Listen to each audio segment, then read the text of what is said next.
Welcome to our second hour of Smart Men's Business on Smart 24 TV. My name is Mase Katsime and I'm with Andrew Barije. And of course, we're always here to get you inspired and motivated. But of course, before we go any further, you can catch us on our different social media platforms. Just go on Facebook on Smart 24 TV official. Just type in that.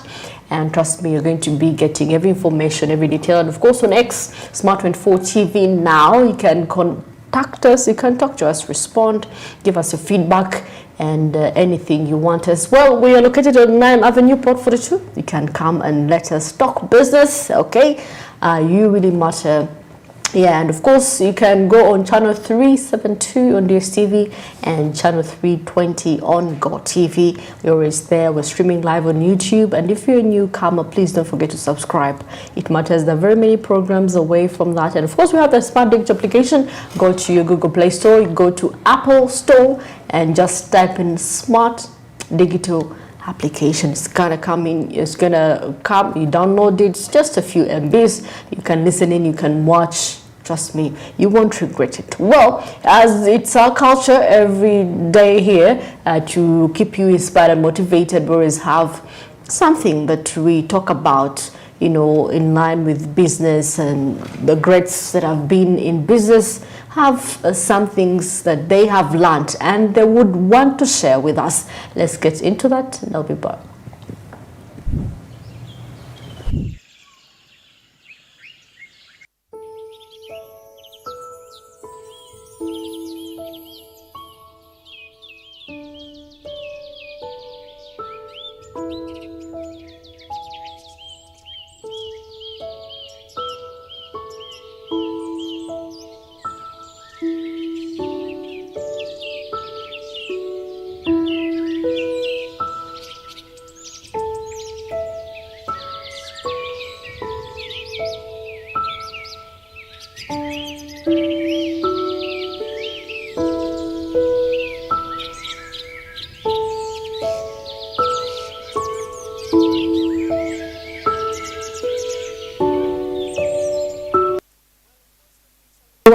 Is in our own making, so you determine how your future is going to turn out like, okay? It's not because they worked for you, because you think probably you're inheriting something that is not of yours. Even though you inherit, you know, the family business, you know, the farm, the whatever you inherit, yeah? The future of sustaining that business, that you've been given, depends on how you're going to handle it. Okay, for it to come from generation, it is actually quite saddening. Yeah, a business or something that has run in your family from generation to generation, and when it gets to you, it dies. It's really quite sad. Yeah, so that brings us back to the roots of establishing when we are nurturing these children, what kind of, do we inspire them to be like us? I mean, that's the greatest question. And if your child never really wants to be like you, I think it's a sign that you've not been inspirational enough to them. Perhaps you did what you did, but you didn't believe in what you were doing. You were perhaps doing it for the sake of accomplishment, but no vision ahead. Absolutely, the child it's going to be hard for them to really feel like they should be a part of what you're doing. And even if you force them into it, definitely it will die with them, because psychologically they have been wired to feel like, okay, let me also just do it because my dad told me to do it. Yeah, no, on that last part, I thought that, although I beg to differ on some point, because you see, now, compared to the Asian days, you know, where you had to, you know, we're not as much as exposed as now, you know. Exposure. Yeah, exposure. So you'll find a family, you're running a family business, but that's not your interest. That's not your interest. Majority of the children lately, much as the businesses are thriving, their parents are doing well, most of them are not interested. They feel like their future is somewhere else, not in the business. Even if they got it, the reason as to why they are failing is because they delegate now. You delegate someone to run your family business. But you even don't want to know, you rarely even get time to go and visit, go and look through the checks and balances, the worksheet and all that, that there is no interest whatsoever. That is why the succession levels of businesses are dying out. Family businesses are totally dying out. Different interests, now it's by force now. Unless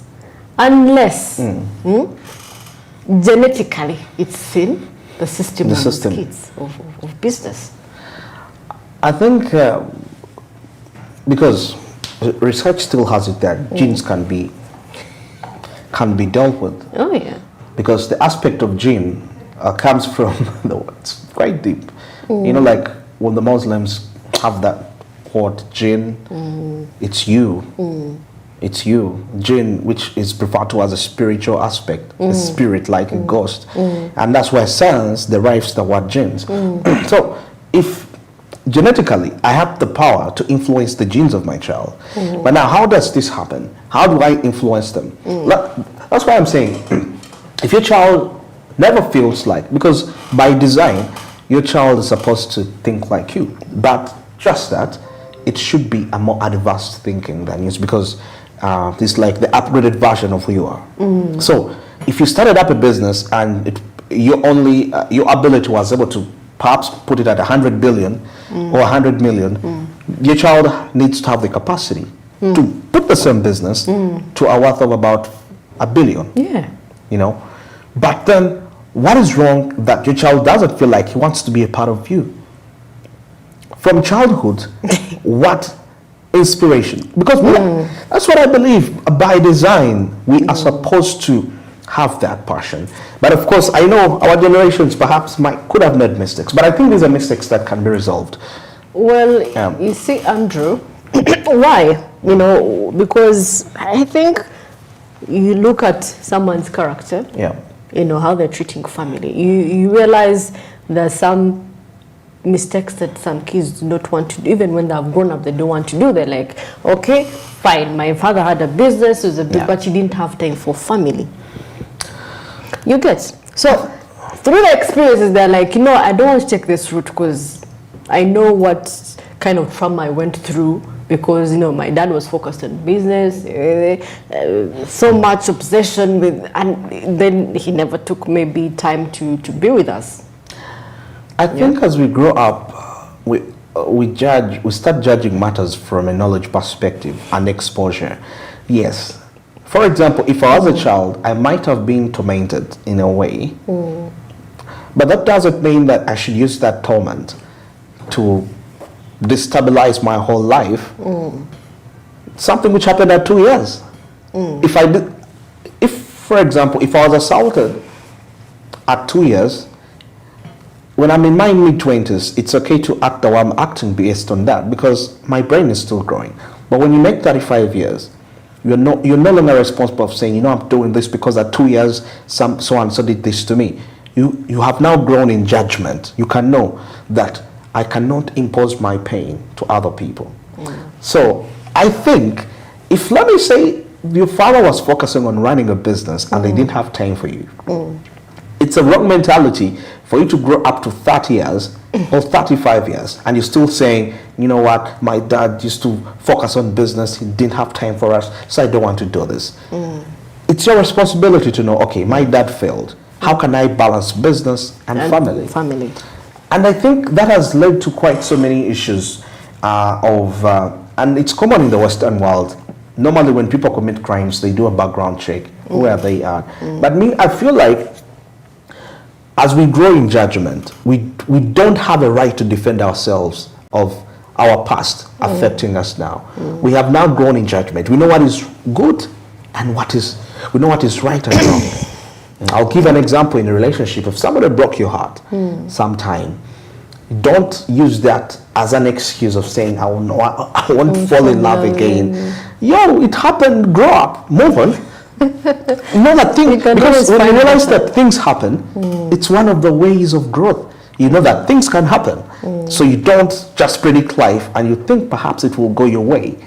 So it's maturity for you to know that at some point this can fail and move on. So I would relate this still to business. If my father did this and it failed, if I'm young, if I'm in my 20s, 18s, it's okay to fear to do business because perhaps my dad tried and failed. But then, as I approach 30, I need to know what made my dad fail. That must be the right approach. But not saying, I know this is a family thing. For us, we don't succeed in business. I mean, then you're going to have a broad generation. Every generation of yours is going to be starting from scratch. And that's what we're facing in business. We have orphans in business. People are starting from scratch. And in the orphanhood, accompanied with negativity sprayed here and there, we become comfortable living with that curse of poverty. Yeah, I guess that's true actually. So the twist of it is change the narrative, learn from the mistakes. Yeah, don't use the mistakes of your father to be your identity. That, my dad did this and it didn't work out. Now it's affecting me. I feel like I would look at you personally, I would judge you. I'm like, man, that's not right. You've grown up now. Make things right. You know what, like when they say, those days when things could go bad and you're like, I come from a poor background. It stops at 30. When you're 30, you're now the background. So you have the you have the power to create a better background for the coming generations because you've grown up.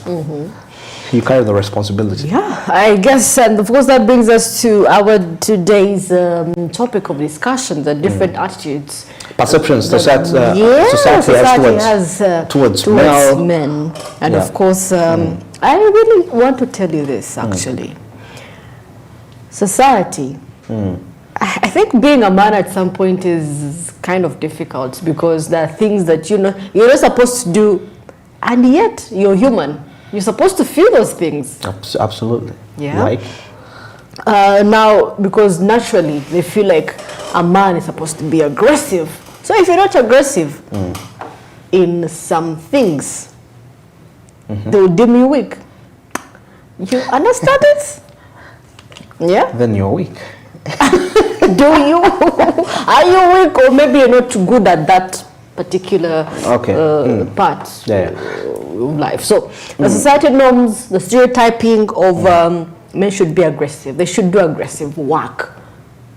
You get? Yeah? So the soft things are left for the women. For us, the women, But I like the fact, much as we're talking about discrimination, the dominancy of men in the in the hospitality, beauty is quite impressive. Yeah.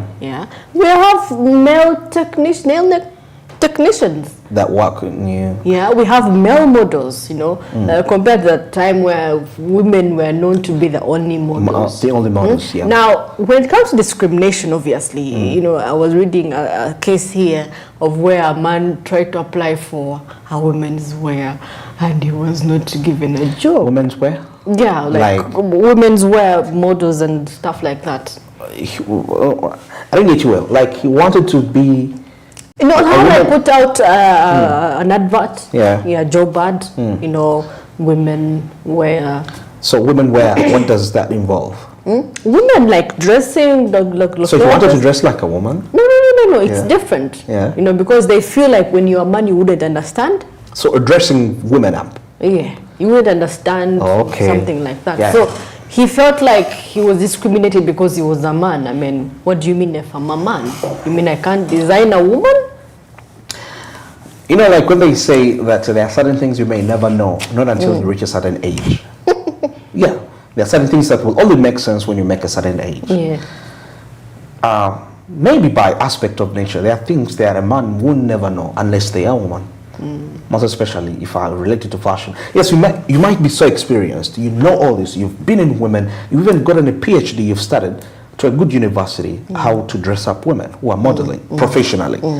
But there is this other field that would lack in of using what we call intuition. For example, if you say, put on this because you're going to this function, but then the intuition as a woman will tell you that, but yeah, I know it's okay, but there are exceptions because you would want a woman's feel, touch, and opinion, perspective. Yeah. Because when you study in most cases to do something, if it's women or for men, if you're a woman and you're studying something related to men, there is an instinct that a man will have in his own job compared to you. Yeah? Because for you, you've studied, you know, yeah, you quite know well, but there is this natural touch. Because like we can all be given the same ingredients, but the test is going to come out different. How? We have. So we've gone to the same school, but when the product comes out, perhaps we're in a cooking class, the test is going to be different. Why? Because somebody that intuitively knows how to cook will know that, okay, I think I don't need this ingredient. But for you, because it's there, you say that, let me put it there. He will know that if I'm putting this spice, there is an order I ought to follow. And there is a certain temperature at which each spice should go into the food. And I'm a cook, by the way. So, so that is going to create a difference. That somebody that is going to come from nowhere, put everything, it's going to taste different. So I think it's the same with that. A woman, in certain occupations, you will be authoritative by even looking at the environment. You're saying, okay, despite this environment, your books tell you that I should put in this or I should do it this way. But no, I'm taking this direction. Because at the end of the day, it's about connecting to the emotions of people. I do understand, and don't you feel like it has led to, like we're talking about discrimination in men in businesses, you know? It's but also men have but some women do prefer men stylists. They do. Yeah. So fine, the discrimination parts in some few, there are even few. But then the problem is much as now the problem is when it comes to payment. Payment. Low men are actually dominant in low paid employment spectrums. Men are dominant in low paying. Low paying. So they're paid less compared to women? Yeah. Then but the majority, that's where they are. Because if I was, if we were working, laying bricks. Yeah. The benefits that I will get that a man won't. Yeah. Because naturally they feel like a man, like I said, you have to be aggressive, you're strong. It's and you know, and you get your way through life. Compared to a woman, they'll be like, let's give her. If they're paying like 100, they'll be like, let's give her 120.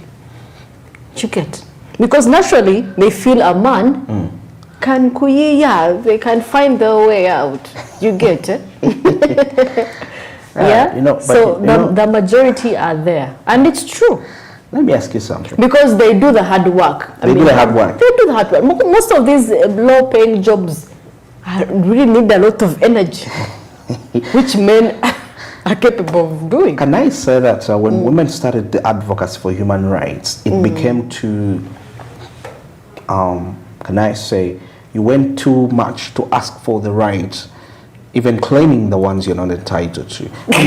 I'm just thinking. Yeah, obviously, it's just that, when we went to, I think this whole feminism, I am a feminist, but not... You're a feminist? Yes. Not, I'm just getting to know that now.